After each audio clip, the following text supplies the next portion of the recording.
talking about timing, let me close with a story that happened to me 3 years ago. I was 36 years old. My wife and I decided to go to Spain. That's where I was born. As we go to Spain to visit my family, my wife was really scared. She didn't speak a lot of Spanish. I speak Spanish, so it was no problem for me.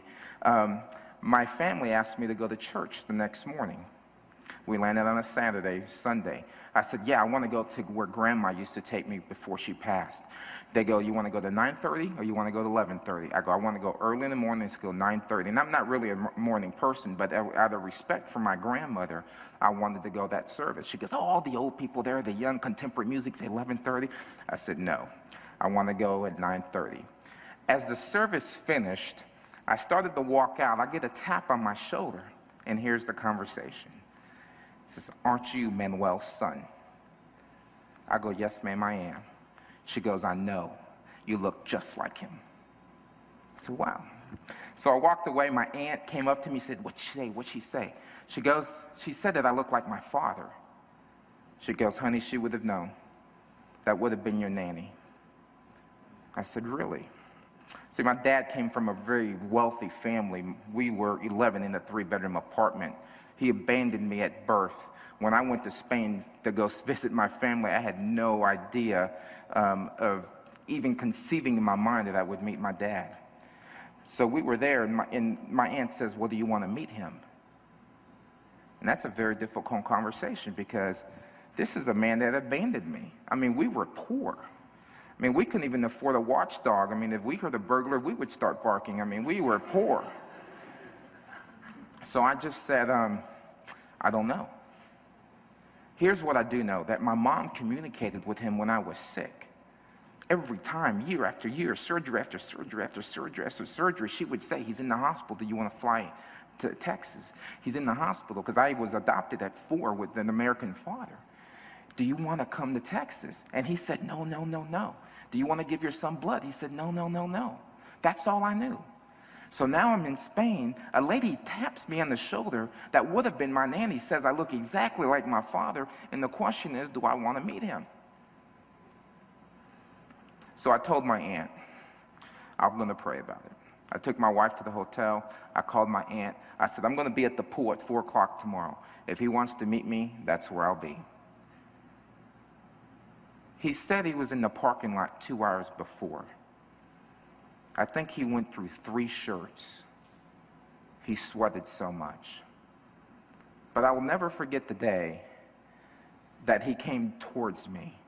The distance was so long, almost like that door to here was so uncomfortable that I kind of waited till he got a little bit closer. And then I stood up and did what I've always done to everybody that I know, is I just hugged him. And he hugged me back. And he said the words that I've waited 36 years to hear. The words that you've already predicted in your head. I'm sorry. And I said, I forgave you. I forgave you a long time ago. That was an unbelievable moment in my life. The next morning we had breakfast. The next day I left. He calls me. His family doesn't know I exist. Understand? He's got a family and has no idea of who I am. Once a year now I get a message on my machine around my birthday saying happy birthday. And here's what happened that day. A huge weight got removed off his back. And I got to shut a door that I thought I controlled and opened for a long time, but realized that I had no control. Why that moment, why that time, why that hour?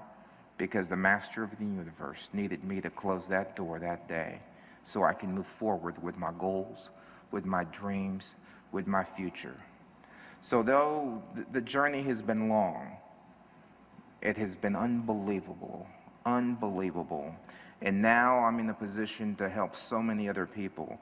I'm just, you know, Steve mentioned Zig Ziglar, who did the foreword to my book. He gets 200 invitations a week for authors who want forewords, and he has to reject them all. And I remember the day he called me, and he said, Manny, but for friends, we do things differently. And he opened the door by putting his name on it, which has led me to unbelievable business. And now we can donate all the money for the books to cancer research. As a matter of fact, when someone buys one, we're able to give one to a kid coping with cancer in a hospital free of charge. All this because I wasn't in control, but because God was in control. And let me just close with this one scripture that I love. Actually, I'm going to give you two. Isaiah 45:7 says, I am the one who creates the light and makes the darkness.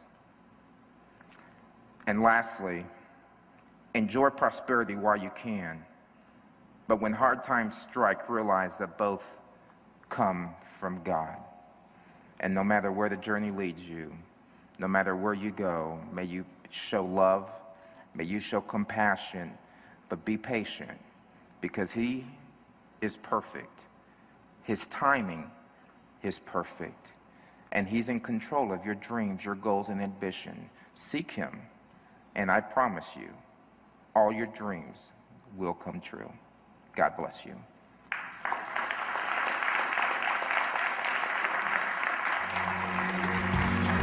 Thank you.